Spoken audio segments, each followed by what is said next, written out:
Bago ang lahat sa mga naghahanap ng power bank na quality at sakto sa bulsa, dito may ipapakita ako sa inyo na mga power bank na mura at quality, at sa mga hindi nakakaalam, mabibili na lang ito sa kalahati ng dati nitong original na price. Kung kaya sa mga gustong bumili, bisitahin lang ang link na ilalagay ko sa comment section, at tuloy tayo sa ating kwento. Magsimula tayo sa ating kwento na makikita na pinapawisan si Mengday at kanyang sinabihan ang ating bida na siya daw ay patungo na upang mag-breakthrough. Maya-maya daw kanya nang haharapin ang Thunder Tribulation. Natulala naman ang ating bida at seryoso niyang tinitingnan si Mengday dahil hindi daw siya makapaniwala na biglaan na mag-breakthrough ang kanyang master. At makikita sa labas ng kanilang silid ang mga maraming kidlat hudyat na sisimulan na ni Mengday ang kanyang pagharap sa Thunder Tribulation. Nasabi na lang ng ating bida kay Mengday habang nakabaon pa ang kanyang matigas na sandata sa katawan nito, na ito daw ang mga kulog ngayon sa labas ng kanilang silid ay isang fourth layer of Great Saint's Thunder Tribulation. Sa ilang sandali agad na nga tumayo si Mengday upang kanyang harapin ang Thunder Tribulation. Saad pa ni Mengday sa ating bida na tatawid daw siya sa dimensyon upang sumailalim sa Thunder Tribulation.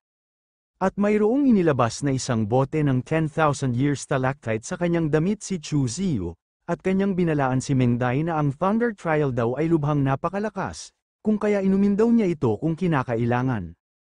At nang nasa kamay na ni Mengday ang ibinigay sa kanya ni Chu Ziyu, nagulat na lang siya dahil itong ibinigay daw sa kanya ng kanyang manyakol na disciple ay isang 10,000-year age stalactite. Magpapasalamat na lang daw siya sa kanyang manyakol na disciple pagkatapos nitong lahat. At makikita na nga si Mengday na papasok na sa dimension upang doon niya harapin ang Thunder Trial Tribulation.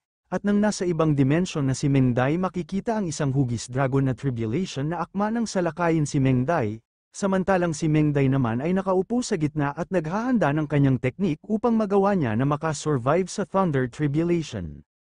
At dito makikita si Mengday nga nakafocus lang upang kanyang ipalabas ang kanyang buong lakas, at kanya na ngang pinalabas ang kanyang sandata na tinatawag na pangwasak na snow, ang The Three World Sword. At dito makikita ang malaking hugis dragon na Thunder Tribulation na papasugod na, habang si Mengday naman ay kanya rin sinugod ang Thunder Tribulation galing sa ibaba, at makikita na hinampas ni Mengday ang ulo ng malaking dragon ng kanyang espada gamit ang kanyang second form ng kanyang espada na tinatawag na Frost Realm. Dahil doon matagumpay nga nahiwa ni Mengday ang ulo nito, at kitang-kita sa kanilang paligid ang kapal na mga aura na dumadaloy dulot ng kanilang salpukan. At napasigaw naman si Mengday habang kanyang hinahanda ang kanyang third form na tinatawag na Frozen Destruction, ngunit sa hindi inaasahan biglang bumuga ng makapal na aura ang Thunder Dragon galing sa kanyang bibig, dahil doon makikita si Mengday na tumilapon dahil sa lakas nito. Dahil sa pinalabas na atake ng Thunder Tribulation, labis nga napinsala si Mengday at ito ay napahawak na lang sa kanyang dibdib, habang seryoso niyang tinitingnan ng malaking Thunder Tribulation. Dahil hindi daw niya inaasahan na itong middle stage Thunder Tribulation sa mga Great Saints ay lubhang napakalakas, ang lakas daw nitong Thunder Tribulation ngayon ay matatawag na isang abnormal. At pinalabas na nga ni Mengday ang ibinigay sa kanya ng ating bida na 10,000-year-old stalactite, upang kanya na itong gamitin. At ininom na nga ni Mengday ang laman ng bote upang manumbalik ang kanyang lakas. Sabay kanyang binalutan ng aura ang kanyang tiyan upang hindi mapinsala ang nilalang sa loob ng kanyang tiyan. At sa ilang sandali makikita ang Thunder Tribulation na sumalakay na naman kay Mengday habang si Mengday naman ay nakatayo pa rin at ito ay naghahanda na kung ano ang kinalabasan nitong huling atake sa kanya ng Thunder Tribulation, at makikita si Mengday na nanlilisik ang kanyang mga mata dahil balak na niyang tapusin ang Thunder Trial. Ang ating bida naman ay hindi pa rin maalis ang kanyang tingin sa kalangitan na binabalutan ng mga maraming kidlat, at ito ay labis na nag-alala sa kanyang master. Sana ayos lang daw ito, ano na lang daw ang kanyang gagawin kapag mawala sa kanya ang kanyang minamahal na master. At balik tayo kung saan si Mengday dito makikita nga natapos na ang kanyang pagharap sa Thunder Tribulation, at napangiti na lang ito habang kanyang hinahawakan ang kanyang tiyan. Dahil sa mabuting palad daw ang sanggol na nasa kanyang sinampupunan ay ayos lang at hindi napinsala sa kanyang pagharap sa Thunder Tribulation. Sa ilang sandali nakabalik na si Mengday sa silid kung saan ang ating bida.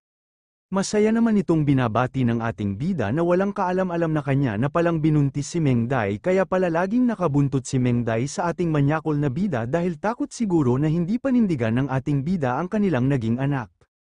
Nagpasalamat naman si Meng Dai sa ating bida dahil daw sa kanyang ibinigay sa kanya na 10,000-year-old stalactite, kung hindi daw dahil doon baka mayroon ng masamang nangyari sa kanya sa pagharap sa Thunder Tribulation.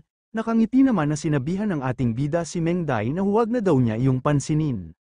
Si Meng Dai naman ay napangiti na lang habang kanyang binanggit ang pangalan ng kanyang manyakol na disciple, at bigla siyang napaisip at siya ay labis na nagtataka dahil bakit daw ang Thunder Trial na kanyang hinarap kanina ay masyadong malakas. 5 beses pa daw yung malakas kumpara sa third layer Thunder Tribulation, ngunit wala na daw itong saysay ang importante na kaligtas siya sa Thunder Tribulation.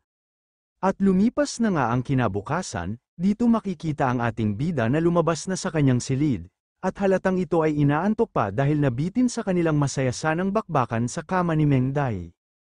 At sa kanya naman gilid ay makikita ang prinsesa ay dumating na sa silid ng ating bida, at ito ay nagtanong sa ating bida, na parang hindi daw maganda tingnan ngayon ang kutis ng Holy Sun para daw itong namumutla. Nainis naman ang ating bida sa mga sinabi sa kanya ng prinsesa dahil obvious naman daw dahil kagigising pa lang niya, at agad na binago ng ating bida ang kanilang usapan, saad pa ng ating bida sa kanila na siya daw ay nag-cultivate ng divine techniques, at yun daw ay malaki ang nakonsume sa kanyang enerhiya. Pero huwag na daw silang mag-alala sa kanya patungkol dito. Natawa naman ang prinsesa dahil naiintindihan na daw niya samantalang ang isang tagasilbi naman ng prinsesa ay masyadong humanga sa ating bida dahil nagtrabaho daw ito ng maigi para sa kanyang cultivation. Sa ilang sandali dumating na ang karawahe na kanilang sasakyan upang makaalis na sa silid. Nagtanong naman ang ating bida sa nagmamaneho ng karawahe kung nasaan na daw si Elder Mufeiyan. Saad naman ng nagmamaneho sa karawahe na bago daw sumikat ang araw. Ang bayan daw ng Qingmeng sa unahan ay nagpadala ng impormasyon na mayroon daw silang natuklasan na malaking bilang na mga halimaw, at ang bayan daw na yun ay humingi ng suporta galing dito sa lungsod ng Qingzuan, at noong narinig daw ito ni Elder Mufeiyan agad na lang daw itong pumunta kung saan ang mga maraming halimaw, at bilin sabi pa daw ni Elder Mufeiyan sa kanya na magkikita na lang daw sila pag matapos na siya sa kanyang gawain. Napaisip naman ang ating bida ng kanyang narinig ang mga ulat sa kanila ng lalaki nga nagmamaneho sa karwahe.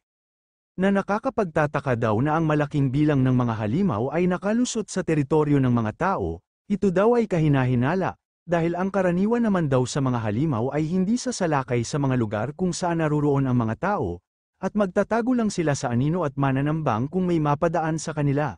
Ngunit ngayon daw ay nagsimula silang umatake sa isang hindi kapansin-pansing lungsod ng biglaan. At nagsalita ang ating bida sa kanilang lahat na ang mga ikinilos daw ng mga halimaw ngayon ay hindi inaasahan, kung kaya ang una daw nilang gagawin ngayon ay umalis na dito sa lugar. Ipapaubaya na lang daw nila yun lahat kay Elder Mufeiyan, pero sa isip-isip ng ating bida, ito ay masaya dahil kahit ano daw ang mangyari kailangan daw niyang magtungo kung saan ang kayamanan. At naglakbay na nga sila sakay sa lumilipad na karawahe upang makaalis na sa lugar. Masaya naman ang prinsesa habang kanyang pinapakiramdaman ang kapaligiran dahil masyado daw maganda ang mga tanawin. Nainis naman ang ating bida ng kanyang narinig ang prinsesa, dahil ano naman daw ang maganda dito sa mga tanawin na ito, hindi pa rin daw nito matatapatan ng tanawin kapag pinagmamasdan niya ang kanyang master na umuungol kapag kanya itong tinutuhog.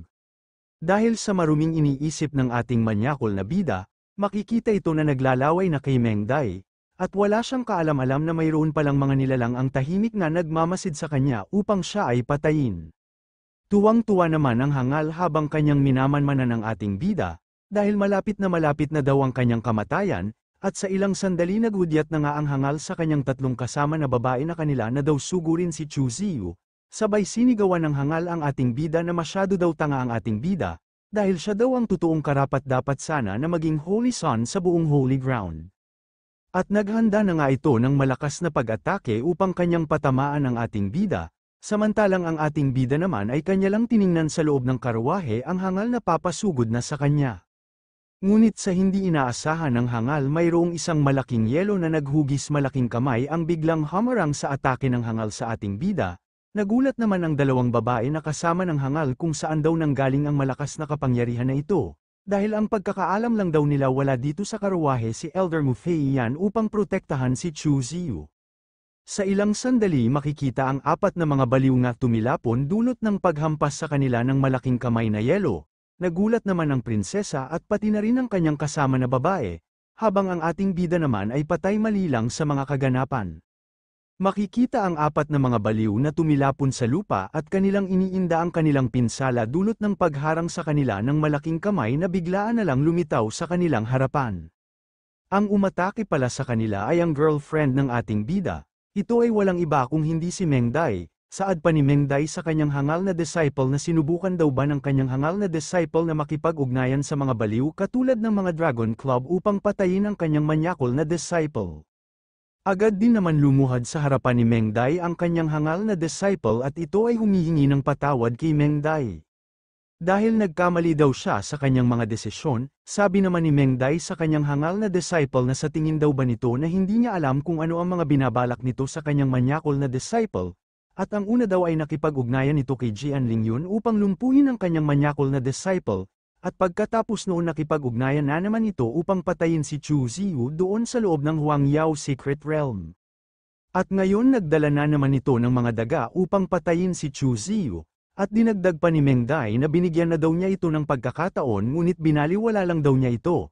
Namumutla naman ang hangal at ito ay nagtanong kay Mengday na kung papatayin daw ba siya ng kanyang master para lamang kay Chu Ziyu. Hindi naman sinagot ni Mengday ang mga katanungan sa kanya ng hangal na kanyang disciple, habang ang ating bida naman ay nakikinig lang sa kanila sa unahan. At sigaw sabi pa ng hangal kay Mengday na bakit daw ang basura na si Chu Ziyu ay kanyang ginawang senior disciple, at naging holy son pa daw ito, at ang katunayan naman siya ang totoong karapat-dapat na senior disciple ng Yun Siapik, pero ang kanyang master ay hindi tumitingin sa katotohanan.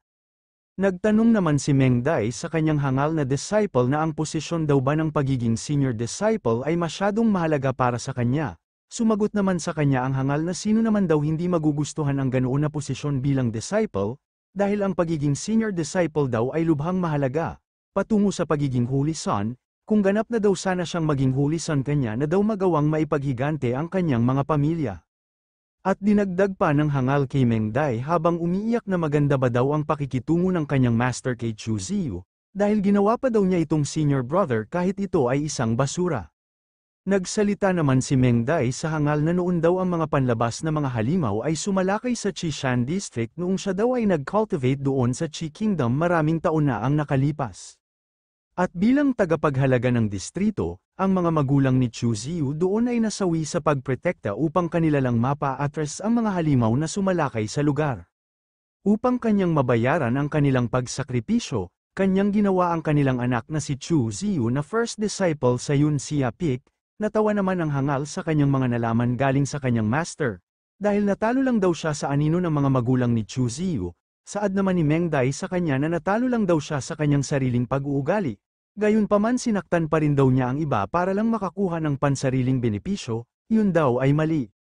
Sabi pa ng hangal kay Mengday, na sobrang sama daw ang kanyang ikinilos kay Chu Ziyu, pakiusap daw sabihin niya ito kay Chu Ziyu para sa kanya na ang Yang family daw sa East State ay isa sa may hawak sa 9 secret techniques na ang Z techniques. At matapos magsalita ang hangal ay bigla na lang kanyang tinapos ang kanyang sariling buhay. Nagulat naman si Mengday nang kanyang tiningnan sa kanyang harapan ang walang buhay na katawan ng kanyang isang disciple. Nalungkot naman si Mengday sa pagkamatay ng kanyang isang disciple habang ang ating bida naman ay nasabi na lang niya sa kanyang sarili na kung namatay na ba daw ang tao na yon. Dahil ang pagkakaalam niya hindi dapat yun papatayin ng kanyang master. Pero di bali na lang daw kanya na lang tatanungin ng kanyang master mamayang gabi.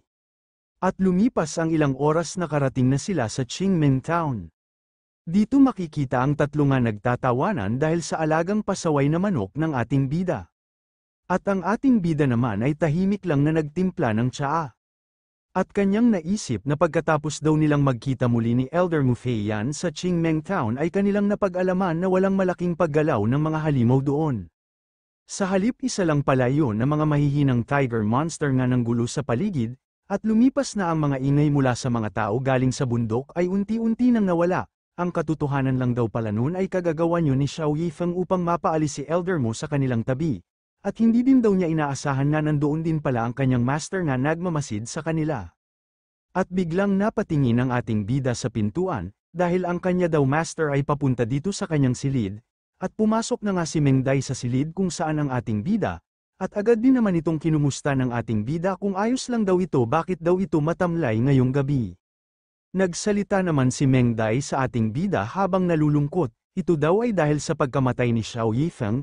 Nagtanong naman ang ating bida kay Meng Dai na talaga daw bang namatay na talaga ang kanyang brother Xiao Yifeng, ano naman daw ang dahilan bakit ito nagpakamatay.